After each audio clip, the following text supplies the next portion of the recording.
Hello, today we're going to talk about outstanding openers, or more precisely, we're going to talk about openers. Now, openers is part of your VCUP and part of the series where we're doing about VCUP. Openers are very important and it's used to make your sentences more interesting. So when you do a lot of writing in class or at home or wherever you do your writing, you have to think about how you can open your different sentences. Now, that is why we're going to talk about openers today. Now, last week we talked about connectives, and connectives can actually be used as openers as well. So that is very, very important to know because you already have a lot of knowledge about connectives and you know how to use them. So now you can also use them as openers to your different sentences. Now, in the first example here, we say, while Tom waited, the bus came. And the connective in this situation is while. So we could have started this sentence differently. We could just have said, Tom waited, the bus came. Or Tom waited and the bus came. But that is not as interesting as saying, while Tom waited, the bus came. We have already added interest to the sentence. The next example is after they had had dinner, they ate dessert. Now, again, they ate dessert after they had dinner. We could have swapped it around and just said they ate dessert after they had their dinner. Now, we're still using the connectives, but instead of having it at the beginning, we are putting it in the middle. Now, this takes away that we have to start the sentence with the personal preposition they. So that's very good as well. Now, the next one is, although your menu has some healthy items, many are not good for you. Again, so we're using connectives to create a very interesting way of beginning a sentence. You can always use connectives to try to make your sentences more interesting by opening with them. Now, just some other examples of what you could use is despite, when, even though, because, however, and so. Now, all of these can usually be used as an opener to a sentence. So remember to use your connectives. So that's double work actually sorted if you just think of always using connectives and openers. Now, the second thing we can talk about is adverbs. We can usually say that adverbs are the ones that end in ed and ly or ly. So astonishingly, I can't say that word today. Astonishingly, the bus arrived on time. Now, again, we have used an adverb to make it more interesting beginning to the sentence. The bus arrived on time, we could just have said, but that doesn't really make it very interesting. So if we add the adverb to make it more interesting. Unfortunately, I cannot make it to your party. Now, again, we add in the adverb in the beginning, and that makes the whole sentence a little bit more interesting rather than just saying, I cannot make it to your party. Because it's okay, but it's not very interesting and it's not very motivating to read.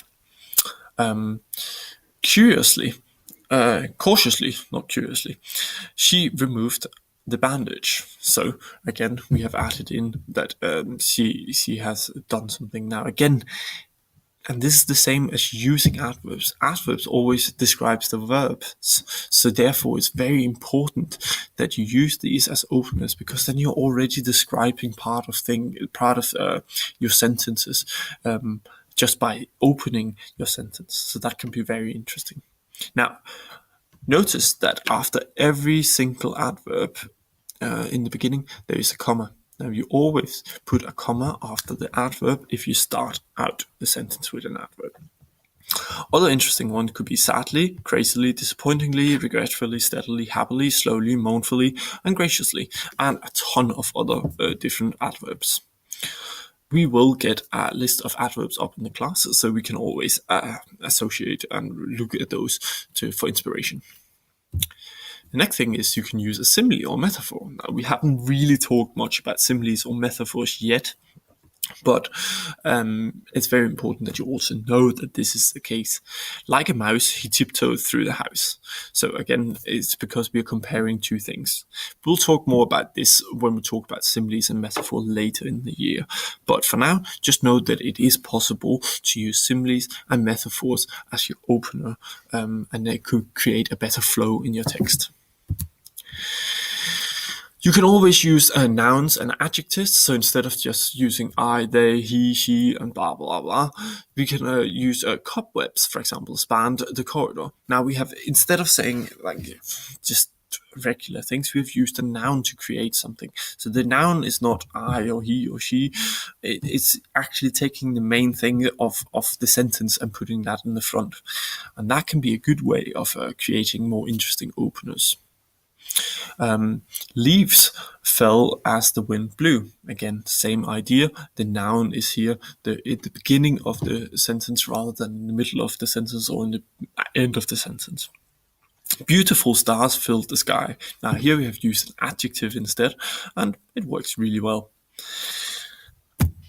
Right. You can also use a feeling.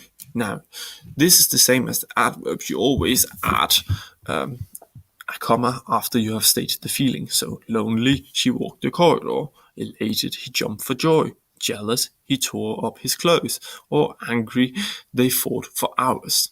Now, we have just started out with a feeling, so lonely, for example, and then we add the rest of the sentence afterwards. We could have said she walked lonely at the corridor, in the corridor, but it's just not as interesting as starting out with lonely. So you can always use a feeling to make a more interesting openers. You can also use, for example, openers or feelings like devastated, unhappy, delighted, melancholy, excited, sad, or ambivalent. So those are just some examples of feelings you can use. The last thing we can talk about is using verb and in clause. Now, so for example, giggling or laughing, and laughing, they ran to school. Now, we have the in clause of the verb. There's all the verbs that end with ing, so running, cycling, texting, writing, all those are all the in clauses of verbs. So we can always start our sentences with this. And that is very good for you to know as well, because that can make it very interesting to read. So those are the different ones that we can talk about in terms of creating different openers. And what I would like you to do is I would like you to, at home, to think about 5 different openers that you could use. These can be, I would like you not to use the same 5, so not 5 adverbs or 5 feelings, but try to mix them up as much as possible and just start 5 sentences in 5 different ways. Thank you very much, and I'm looking forward to seeing this on Monday. And as usual, I'm very much looking forward to seeing this in your text when we do writing in class.